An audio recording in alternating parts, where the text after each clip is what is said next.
Hello everybody. Welcome back to my little bookish channel. I apologize if I sound different. It's because I have COVID. I don't know how I went through an entire pandemic and I got COVID for the first time in the year of our Lord and Saviour, Taylor Swift, 2023. It's honestly embarrassing to be here today with COVID. So that's how my week's been. But anyway,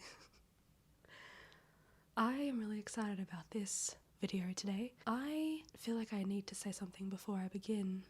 What do I want to say? Oh, I'm Ali. Yeah, if you didn't know. Now you know. You're welcome. If you didn't know, I read Bunny for the first time last year. Oh my god. I actually read this twice in not even a month. I read this, fell in love with it, and then I forced my friends Emma and Tiff to read this because that's what friends do. They force you to read things that you don't want to read. Sorry about that. But I loved this. Emma got me this copy because she's so sweet, because it's pink. I love this copy so much. I love this book. I've waxed poetic about this book all year. I have an entire reading vlog where I read this book. I will link it wherever it needs to be linked, okay? Mona Awad did something that I found quite unique, and you could maybe argue that it's within the same realm of like sad girl books, similar to like Otessa Moshfegh, similar to maybe not so much Sally Rooney, but kind of that vibe. If you've read Mariana Enriquez, if you've read Carmen Maria Machado, I think their debut, Rachel Yoder's Night Bitch, came out in 2023, I'm pretty sure. Or was it 2022? Time has lost all fucking meaning. As well as The Life of the Mind by Christine Smallwood. It's in that kind of sphere of fiction about women who are slightly feral, and it's fantastic, and it's definitely a genre of fiction that I really enjoy. Kind of gives gothic vibes, but like a modern twist, you know. But I read this and I loved it. I loved the weaving of, would you call it speculative or just like, what is reality? You have this unreliable narrator and a story that is bonkers, and you have no idea that what you're reading is the reality of the narrator or if it's a reality of their own making, and you feel so confused and maybe slightly overwhelmed and angry for most of the book, but that's the point, and I fucking love that. I love it. I feel like Mona Awad I feel like I'm whispering. It's because of my voice. I'm not doing an ASMR bit. This is not it. It's my voice. But I loved it. And I just knew that Mona Awad was going to be an author for me. But I've only read one of her books. So that's the point of this vlog, okay? Is we're going to read the other two Mona Awad books that I own. And if I can get my hands on her other book, then I will also read that. But we're going to first focus on these two books, and I will now introduce them to you. All's Well by Mona Awad. This. So I've actually already started reading this. I was scared, I'm still scared, but I'm really enjoying it already. Anyway, if you don't know what this is about a woman named Miranda. Yep, her name is Miranda, and she is a professor at a university. She teaches theatre studies, and she used to be an actor, Broadway, and her actual like magnum opus was All's Well. She performed that play by Shakespeare, and she did an absolutely phenomenal job, and now she is a professor and she's in charge of having to direct the yearly play, even though she doesn't really have any experience, but she lied on her resume. So she's wanting to make the students do All's Well, but she kind of has a bit of a riot on her hands. If you can hear my mum in the background, she's doing something. Everyone wants to do Macbeth because no one likes All's Well, but Miranda wants to do All's Well because that is her play. Miranda also had an accident on stage, and as a result she has incredible pain. She has chronic pain, and it's the kind of pain that when you read about it, it makes you flinch. You feel the pain, and it's a lot. I feel like trigger warnings for this. If you, oh my god, my voice is going weird. Trigger warnings if you deal with chronic pain, because this is a lot. But this book, I said to myself that I won't read Mona Awad's most recent book, Rouge, until I read All's Well. So that is the point, right? I want to finish All's Well. I want to see what I think of Mona Awad in a non-bunny environment. Like, is she just a one-hit wonder for me, or is she an author that I will fall in love with year after year when I read something different from her? And I can already tell you that this feels quite different to Bunny, so I'm excited to see what happens. I think this one is leaning more into that kind of fairy tale-esque situation. Like, is it real? Is it not real? So that's All's Well. And then we're going to read Rouge. So first of all, this is the most gorgeous fucking book. But you can see my gosh darn fingerprints, can't you? Look at that.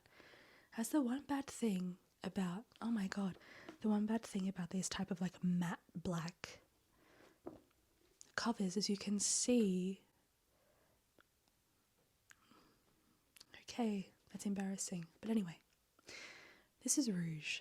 This came out relatively recently, and it's a horror-tinged gothic fairy tale about a lonely dress shop clerk whose mother's unexpected death sends her down a treacherous path in pursuit of youth and beauty. Sorry, I just got a message. So there's a pair of red shoes, and Belle is lured into the barbed embrace of La Maison de Méduse. Ooh, the same lavish culty spa to which her mother was devoted. It's giving cult, which I'm really excited about. But this says that it's Snow Wheat. I should just go home right now. Snow White meets Eyes Wide Shut in this surreal descent into the dark side of beauty, envy, grief, and the complicated love between mothers and daughters. That's literally written for me. It's literally written for me. But this is the book that I've most looked forward to, I think, in 2023. Like, I'm so excited to see what this is like. I think I've mostly heard incredible things, but that is the plan for this video. It's a very long introduction, I apologize, but I wanted to talk into these little microphones that I've recently got from my brother. Thanks, bro, for Christmas. Because look, it's like I'm talking into like a little mushroom or a little like man with a weird haircut. I don't know, it is the most hilarious thing and I fucking love it.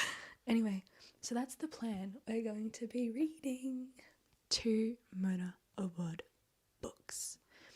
And I'm going to take you with me. I hope you enjoy. I'm going to go now and continue reading as well. And then I will keep you updated pertaining to my thoughts. See you soon, friends. So it's been a couple days since I filmed the intro of this video, and I'm going to be honest with you, I haven't read anything since because I've just been in a fan fiction mood. I get into these periods of my life that I just fixate on reading fan fiction. And that is one of those periods is now. But never fear, friends. It is not a testament to my enjoyment of this book. It is purely because this is a weird time, Christmas time, holiday season. I had COVID. I'm still recovering. My voice sounds better. I can actually like talk properly. I was listening over the introduction clip. It sounds like I'm whispering, and I was playing it, and my mum's like, "Why are you whispering?" I'm like, "No, I'm not whispering. That's literally my voice. That's all I could talk. Like, that was it." And if I tried a higher tone or like tried more force, I would have just had a cough attack. Anyway, let's talk about All's Well by Mona Awad. I am on chapter 6, which is page 75. I'm not gonna lie, this is great. See, and I said it's not a testament to my lack of enjoyment of this book. I actually am freaking loving it. It's just that it can be hard to read, and not in the mood for hard to read at the moment. I just want a happy ever after and some romance, which is what fan fiction gives me. But in saying that, All's Well by Mona Awad. Awad? I can never know how to bloody pronounce her name with my accent. Mona Awad. Mona Awad. Mona Awad. Mona Awad. Mona Awad. Anyway, it's going to lose all meaning for me soon. So the blurb does quite well in outlining what the book is actually about, right? But when you start reading it, Lord in heaven, I think at one point when I started, I thought it was the fever that was making me delirious, because I felt like I couldn't understand what was happening. But no, it could have been the fever, but it's actually the way it's written. It feels very fairy tale-esque. It leans into this, I don't want to say gothic, but kind of. Like, you don't know if there's something speculative happening. There is this sense of otherworldliness that is like interwoven within the very fabric of this novel. There are characters that you meet that you're like, are they real? Are they a figment of her imagination, or is it actually something magical? And I love that because it reminds me of my feeling that I had when I read Bunny, but it gives me that similar vibe. Like, we're talking vibes here. But I think, did the light change? The light changed. But I think that this is very different to Bunny. But the vibes are quite similar. Miranda Fitch is a very interesting character. I wouldn't necessarily say she's unlikable, because I feel for her and I think I resonate with her, and I think that she is so strong, not only because she deals with intense chronic pain, but because of the way people treat her. Like, I don't know how she hasn't exploded in anger. Like, honestly. And I read, what was it? I think it was an article, because in that moment of me like, am I delirious? Is this the fever talking? What am I, like, I'm not quite understanding what I'm reading, but I am, but I don't know if I'm like interpreting it correctly. Like, you know, that type of feeling that good books give you. To be confused sometimes means that you're reading a good book. It was consistently brought up about how this book is about how easy it is for women's pain to be ignored, to not be believed, to be invisible, but also like because society has deemed women's pain as not worthy of attention. And so you definitely see that. Like, that is a huge theme in this novel, and I understand why that is the byline, so to speak, of this book, because Miranda's pain, when you read it, you're cringing. Like, I feel it. and it's visceral. And the way she just goes about her life and the things that she can't do anymore because of her pain, it's heartbreaking. But more than that, it's how everyone around her doesn't believe that she's actually in that much pain. And that's what is also even more heartbreaking, right? So right now, this is just really a book about Miranda and how challenging it is to exist every day where your pain is considered imagined, and like that, it fucks you up. I'm surprised she hasn't decided to kill anyone, because fuck me.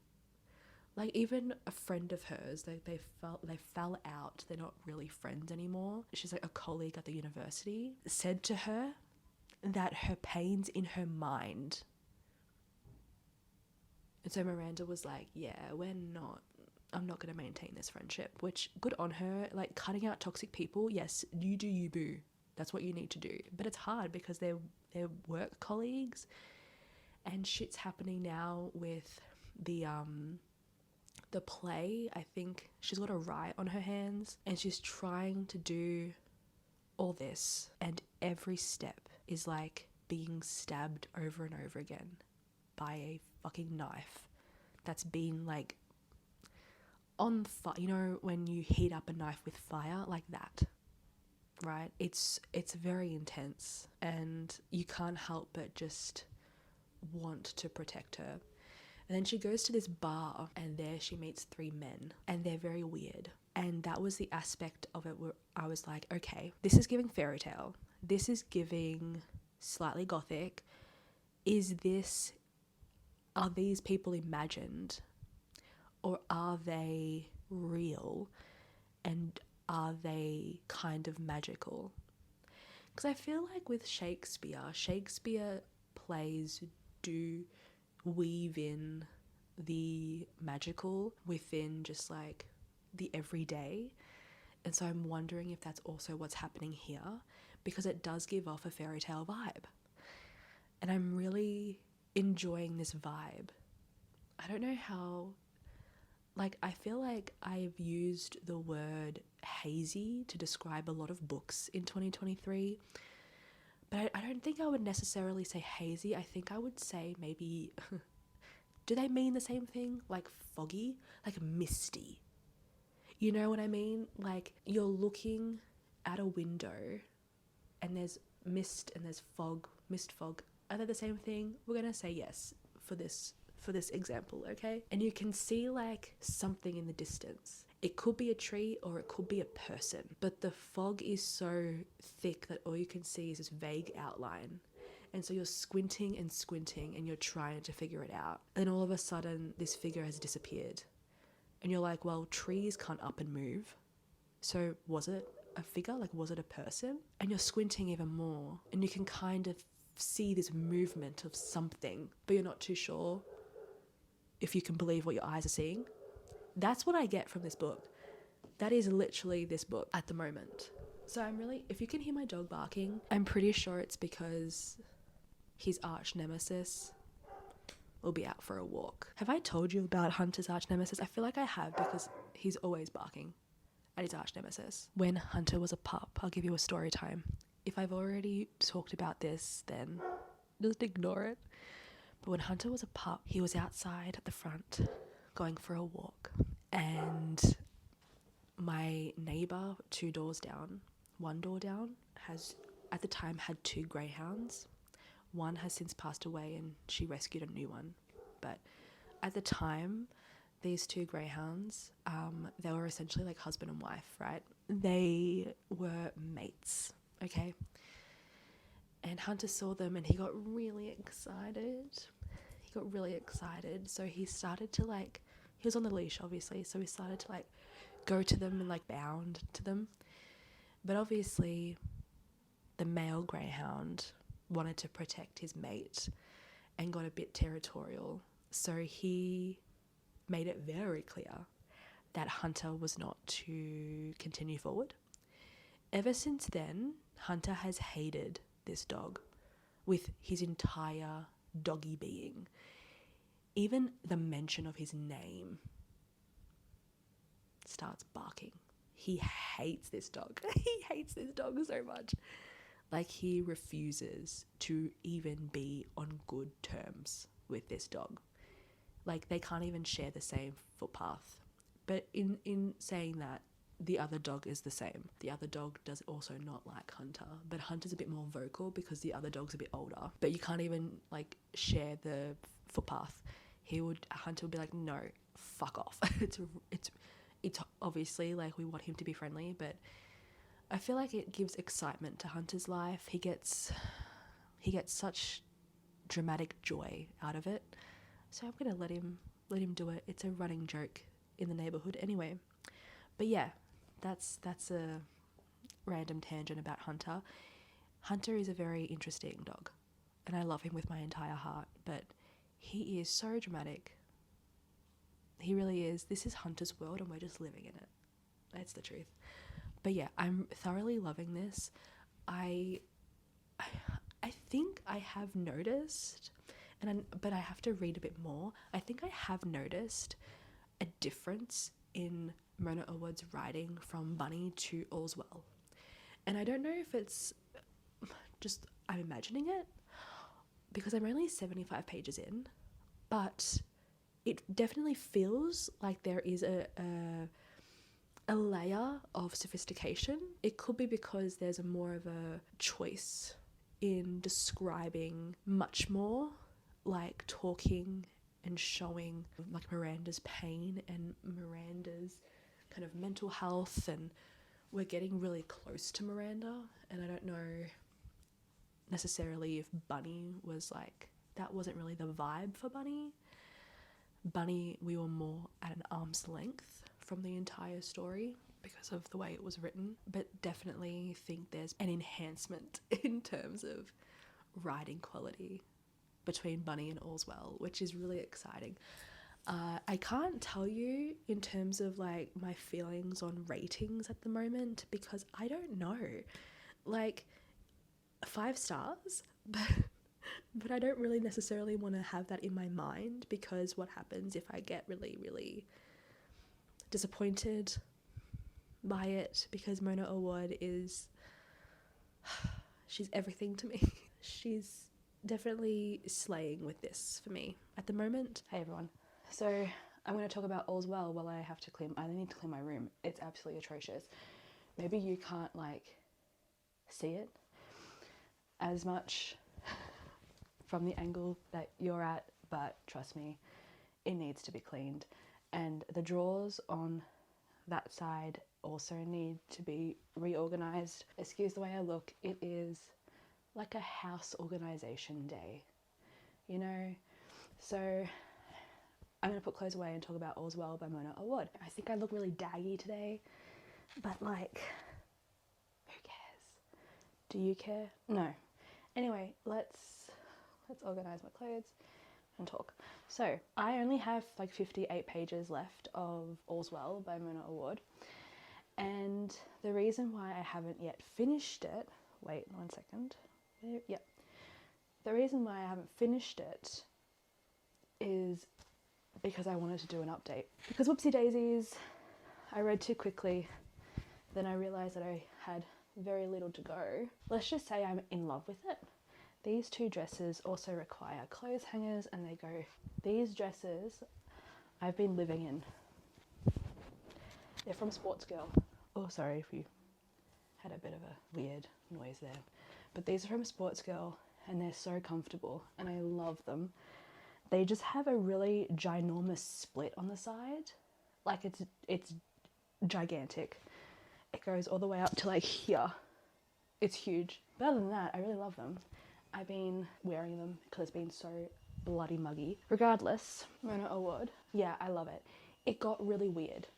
Really, really weird really quickly. It really leaned into that fairy tale-esque situation that I was talking about in the first clip or in the clip before, because similar to Bunny, you don't actually know if it's supposed to be slightly fantasy. Well, not fantasy, I would say more speculative. Like, you're not quite sure if it's meant to be doing that or if it's because it's mental illness, you know? What was the accent? Oh my God. That was my attempt at a British accent. No. Anyway, so Miranda meets 3 men at a bar and they give her this like alcoholic beverage, and it's called like the golden drink or something, and it really helps Miranda with her pain. And then she goes back because she's really trying to get that feeling again of just being not in pain. And I think also low-key she's considering trying to commit suicide, that she goes back. But something really weird happens with these 3 men, and one of them says, I want to show you a trick, Miranda. Do you like tricks? And she's like, okay, I guess. Weird question. The trick is that this man grabs her hand, transfers what he's feeling on the inside, his pain, to her, and she like blacks out because of it. And then he goes on to like perform at the bar and like sings and stuff. And that's the entire thing. And what they tell her is they say something along the lines of like something about like being able to be transferred body to body. Miranda thinks that they're on something, or like she's just like, was that a hallucination? I have no idea what the fuck's going on. She goes back home, she wakes up and she's like, ugh, what the fuck, you know? Then she goes to work, which is at the university that she works at, and she's realized, because student Ali told her, that the students, they don't want her to do All's Well, they want to do Macbeth. Cut long story short, she gets summoned to the dean's office, and the dean says, oh, you have to do Macbeth. Basically, her hands are tied, because if she wants funding for the theatre department, she needs to abide by the wishes of the people who are funding the theatre department. So it's a student's rich parents, and the student's name is Brianna. Now, Brianna, I'm like jumping a lot of like scenes and stuff, but like Brianna is, you know, a young woman who's never been told no, and in a way she's kind of positioned as being against Miranda and Miranda against Brianna. So there's a scene where Miranda like grabs her wrist within like an argument that is happening and unknowingly transfers her pain that she's feeling to Brianna. Now, she doesn't really think much of it at the time. Brianna looks really strange, looks really pale, looks like she's sweating and like panting. Miranda's just like, whatever, I've had a really fucking hard day. But then she's realized that she feels so much better. And so you find that she's transferring pain to people who've never really believed her. Like with Brianna's always mocked Miranda because of how she looks, of how she sounds. Her pain makes her, you know, not able sometimes to complete her sentences, because when you're in that much pain, I mean, it's understandable. And so Miranda does it to Brianna. She also does it to Mark, but she does it to Mark deliberately. Mark is her physiotherapist, who again doesn't fucking believe her about her own pain, and his job is to literally listen to her about her own pain. Like, you get really angry, and unfortunately this is the experience of a lot of women. Like, no one actually cares and no one believes, right? And so what Miranda's doing is she's like, well, then joke's on you, because here you go. And then all of a sudden they're in so much pain, they're feeling the pain that Miranda has been in. And so she does it to Mark, the physiotherapist, and then she does it to Grace, who's her colleague, who was the one that told her, similar to Mark, that the pain's all in your head. And so Miranda does get a bit manic, I won't lie. There is like a type of mania to what she does.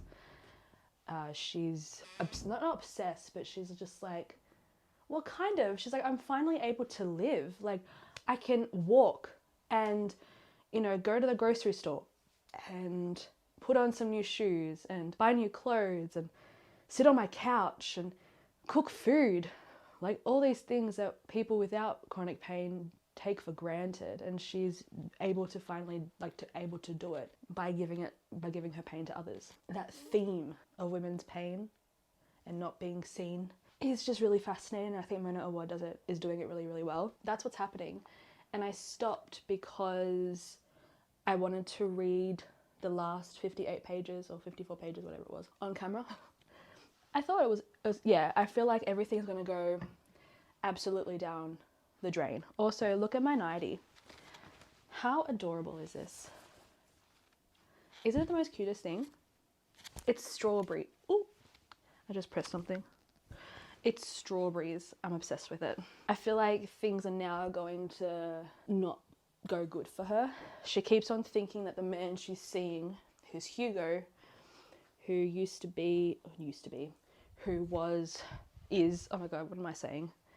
Who is the set designer for the play. They're like in a relationship. It's mostly sex. But this man, Hugo, didn't really see her. And I think that like aspect of the story is slightly mirroring the play All's Well, with like Bertram and what's her name?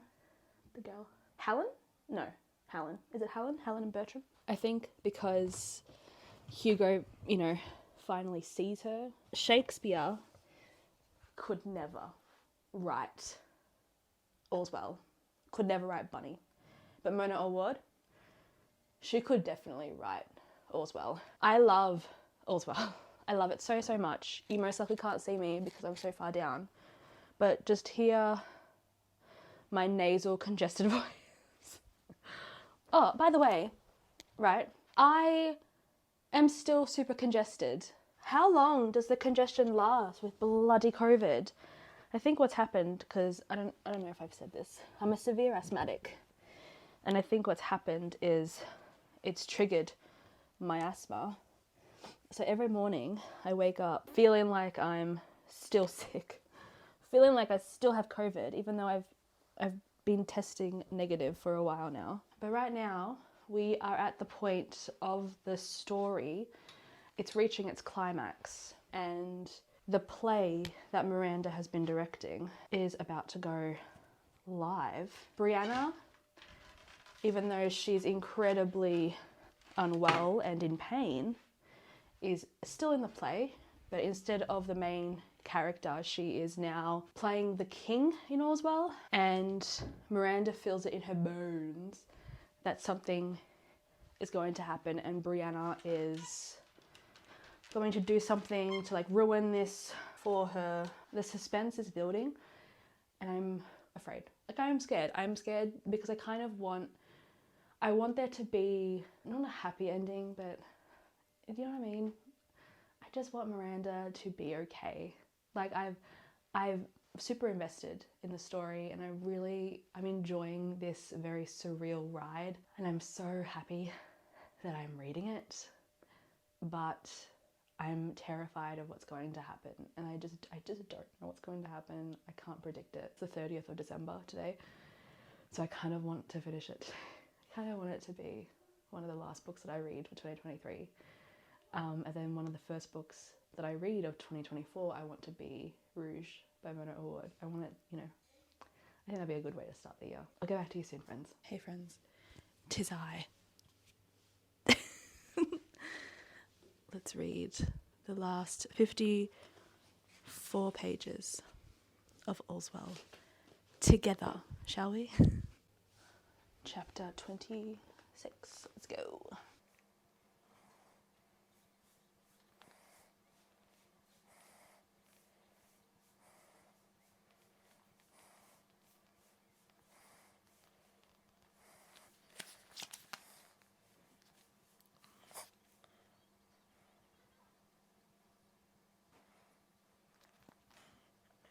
Oh my god, she's hearing music or a hum inside of her. But no, it was inside, definitely inside me somewhere. Something like a drone. A drone? No, that doesn't make sense. But yes, a drone in my skull. Surely my head doesn't have a skull anymore. My head feels far too light for a skull. I'm hearing it now, just under this song like a bass, but it's not a bass sound, more like the music has a lower floor, a basement that Judy Zing doesn't know about, dark and unfinished, full of boilers. Dread is the word that comes to mind, dread, dread, dread. I see the word in my mind as black stones, but I don't fill with dread at all, at all. I put my fingers on the dial and turn up the volume. I drown it out with Judy's joy, which really can't be any louder. Do you see what I mean? When she's like, she's become slightly manic.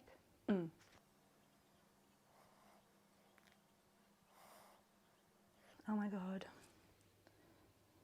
Like, there's a constant reappearance of 3 crows that are watching her. And if you remember, there's the 3 men. And oh my God, that entire chapter was so dreamlike and felt like a hallucination. Mona Awad is an incredible writer. Chapter 27.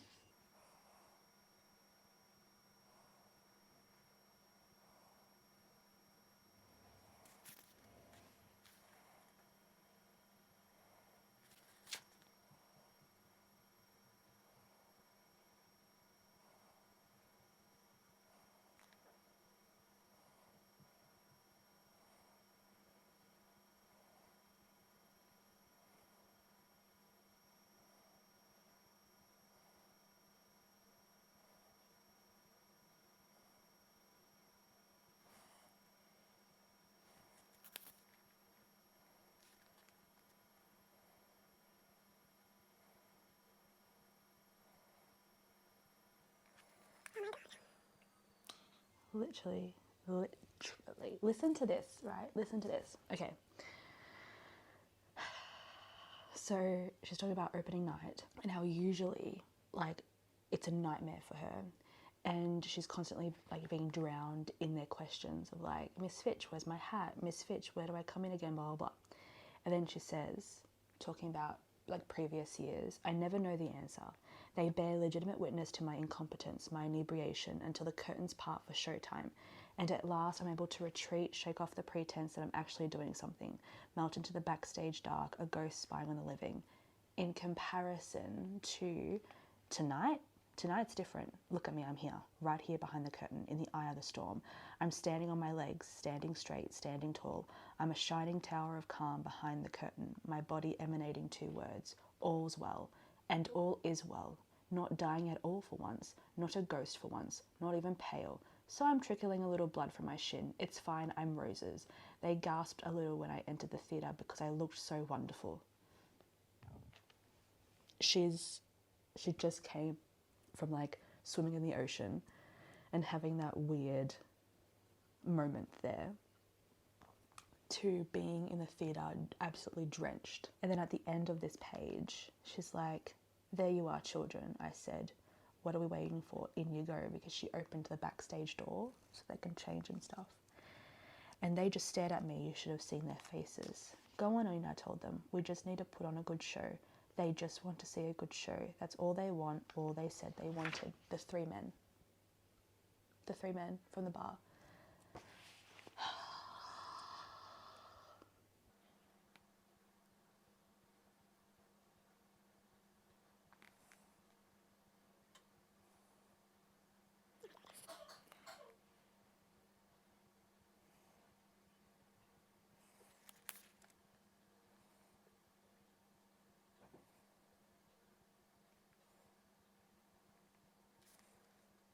You can't see my face right now, but my mouth is hanging open.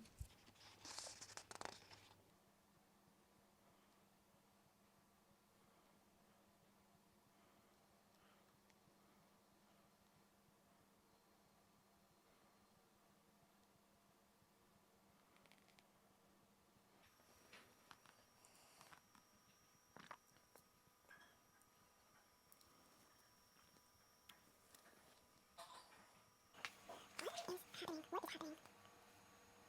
my God.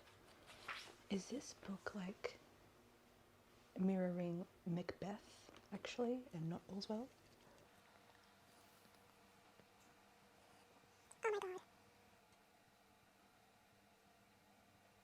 they didn't like the play The Three Men, that essentially like gave her the ability to pass on her pain. Does that mean that she's going to get her pain back? They even said they wanted a refund, that'll be in touch. Oh no. What is happening? Oh my god. Grace is having the realization that she could have been kinder to Miranda regarding her pain. Oh my god, she's gonna... I'm so scared. Oh my god.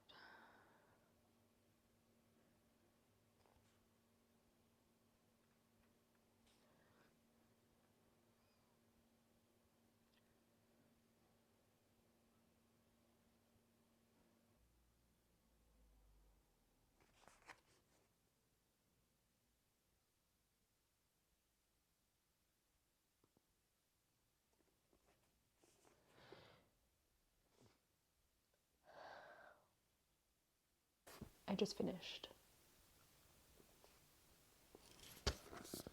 5 stars.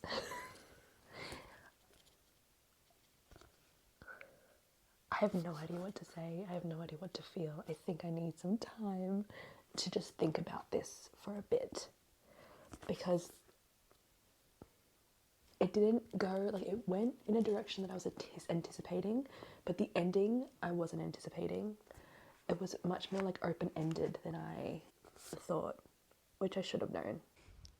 Hey everyone, I finally washed my hair last night and it literally just became a boof ball. It's trying to do something, but I don't know what it's trying to do.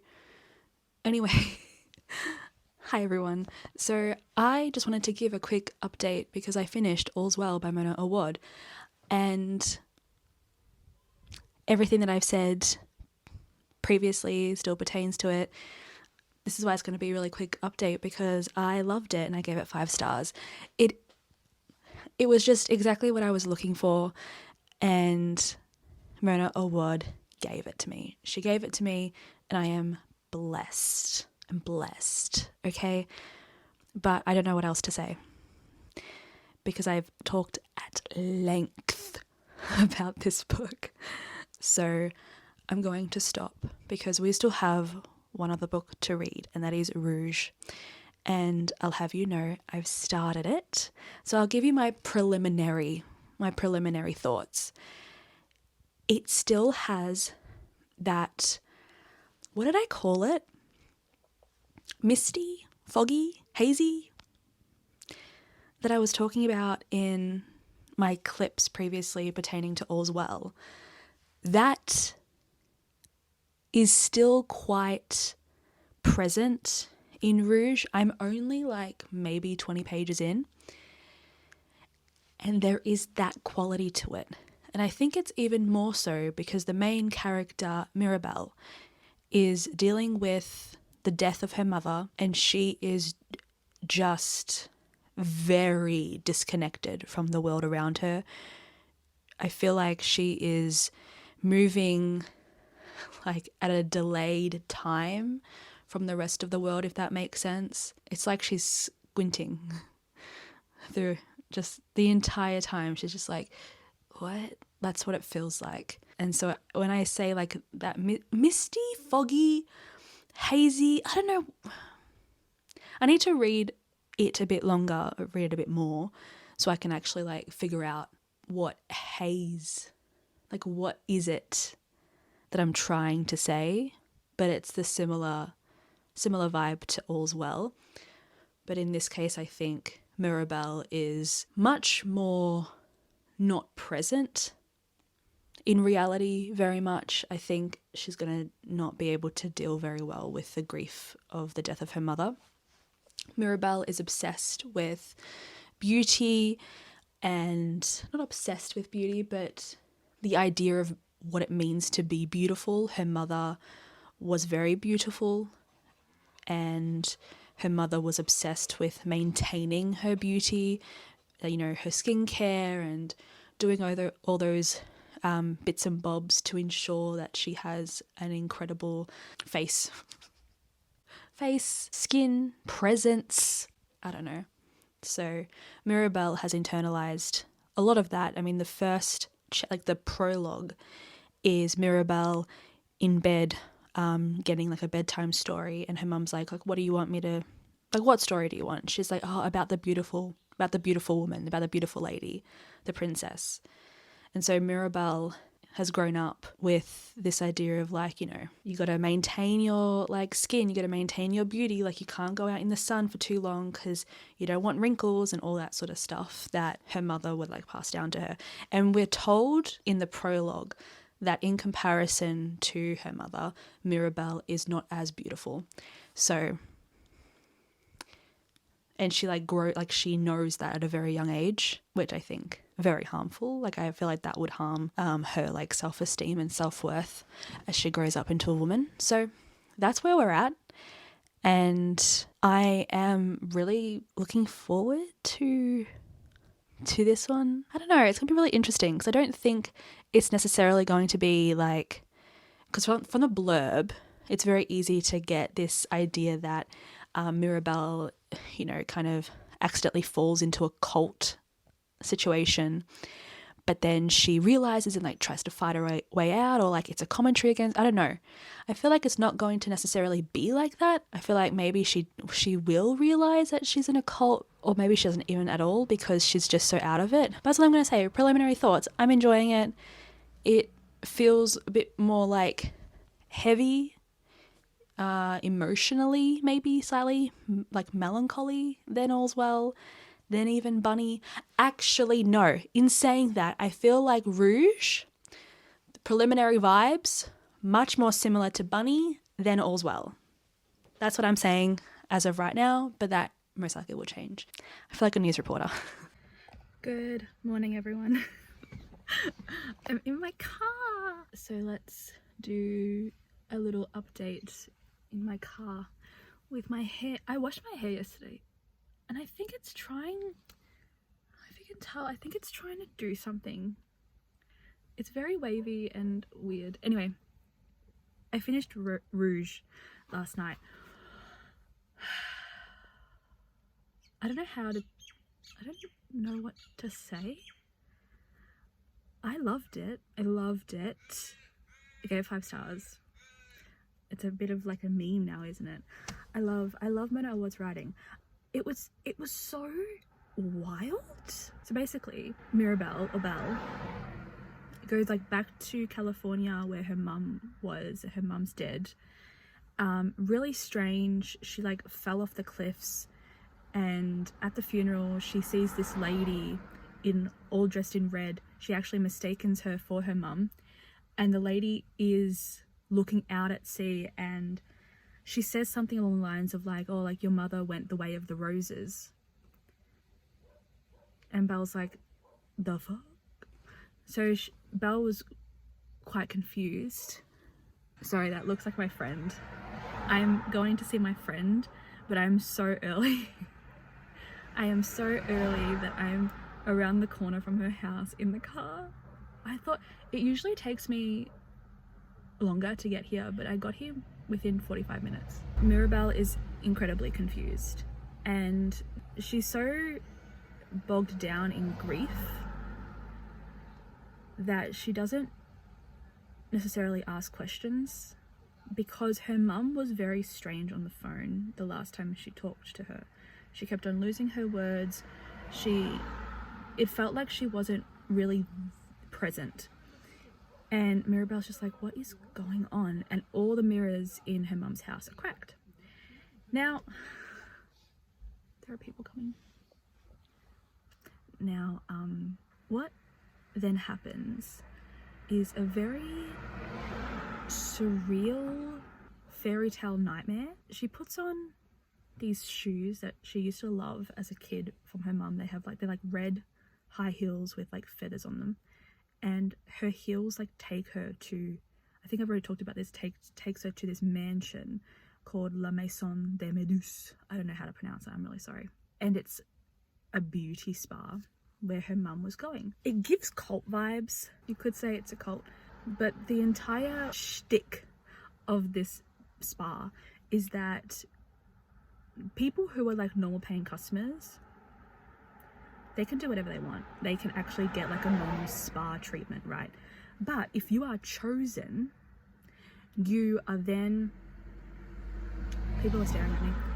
If you are chosen, you become like a special daughter of the spa, of Rouge, I should say, and you don't pay because they essentially like feed off your trauma.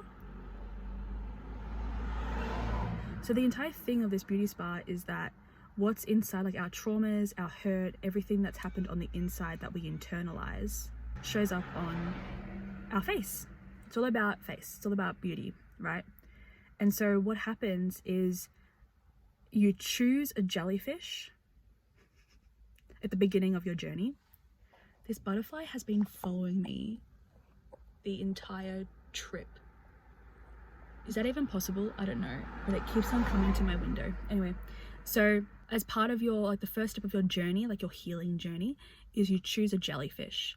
And then this jellyfish, when you go for your treatments, it essentially like sucks your trauma. It's connected to you via something, and the trauma's going there, and it starts to turn red. Sounds so fucked. And during the treatment, you're sitting down, and as part of the brightening and the glow that happens with the treatment, you're like watching like kind of milestones in your life that are milestones pertaining to trauma.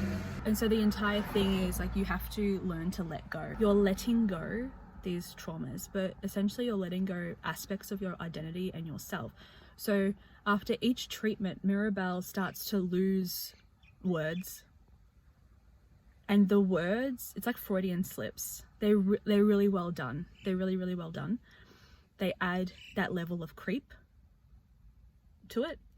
And then like the second treatment, she starts to lose her sense of self and like what's happening around her, and she starts basically having like not breakdowns but kind of these episodes where she thinks she's working at her mum's old shop, even though her mum sold her shop to a woman named Sylvia like ages ago. And she just starts that, like that's what happens. And it's really foggy because Mirabelle herself has, for most of the book, is kind of just not being able, like not able to focus. Like that's what, like there's a lack of focus because Mirabelle herself has no idea what's happening half the time because she can't remember. And then she starts thinking that her mum's still alive and she can see her mum in the mirror, and it's just very peculiar. It's a very peculiar novel, and through the mirror she sees herself, but she doesn't describe it as herself, she describes it as someone else. And like she talks about how she's like following her reflection, like her reflection feels a step ahead of her, and then her reflection becomes her mother, and it's this entire thing. But the mirror is directly connected to the beauty spa, and at the end you realize that it's not necessarily just a beauty spa, and that from the beginning of, not beginning of her life, but when she was young, she's always been connected to this. She was a seed, essentially.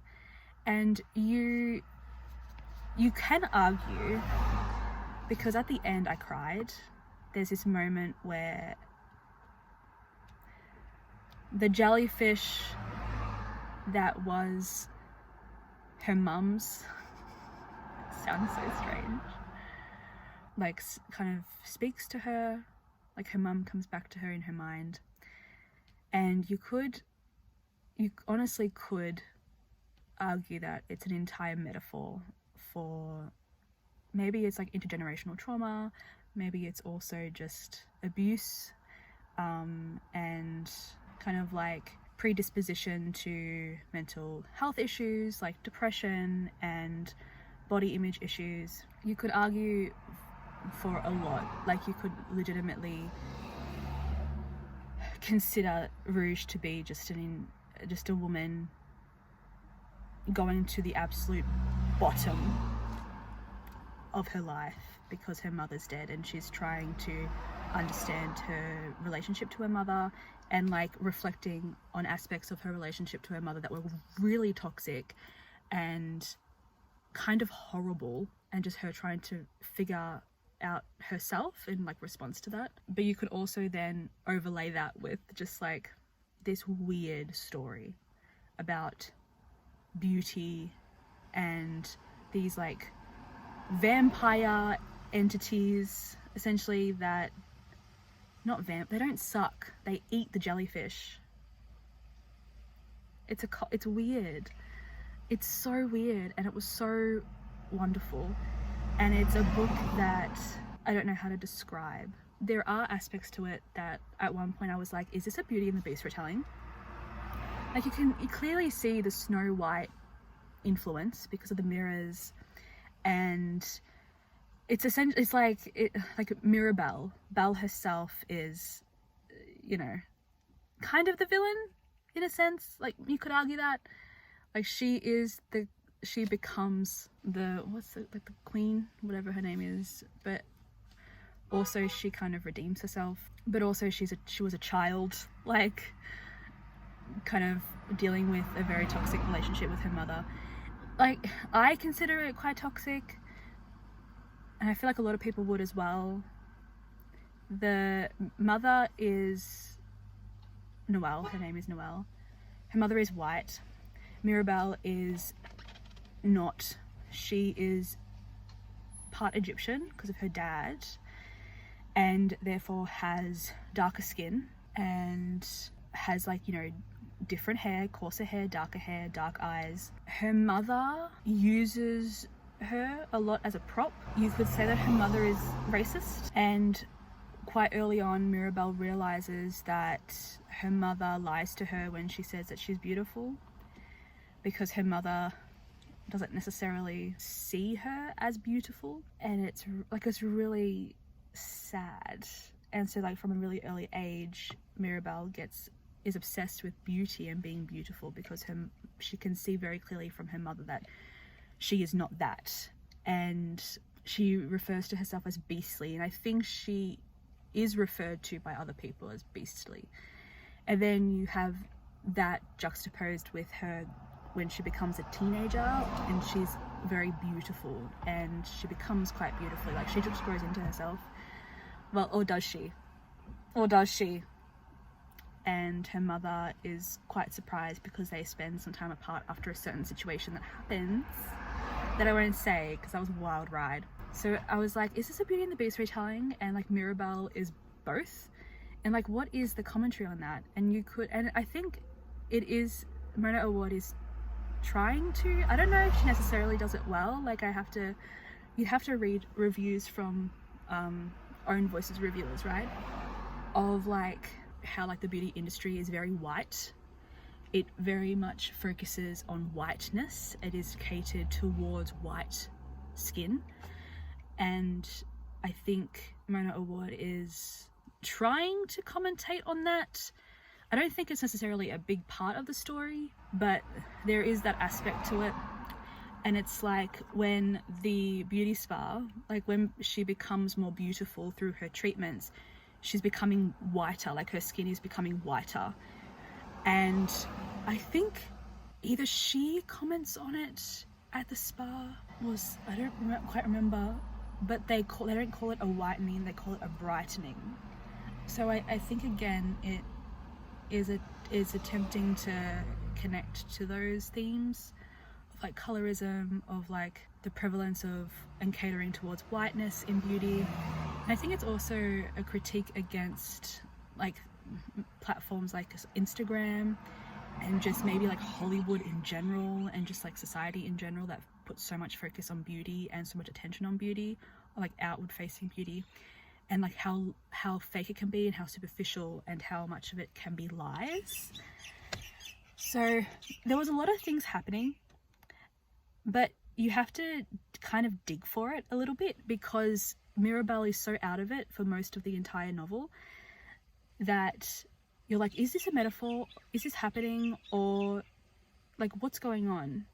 But I think with all Mona Awad books, I think it's a bit of both. I'm going to say though that this is the most, I feel like this is going to be the most divisive of Mona Awad's books. If you enjoyed Bunny, if you enjoyed All's Well, I'm just letting you know that Rouge is unlike both of them. They're very different.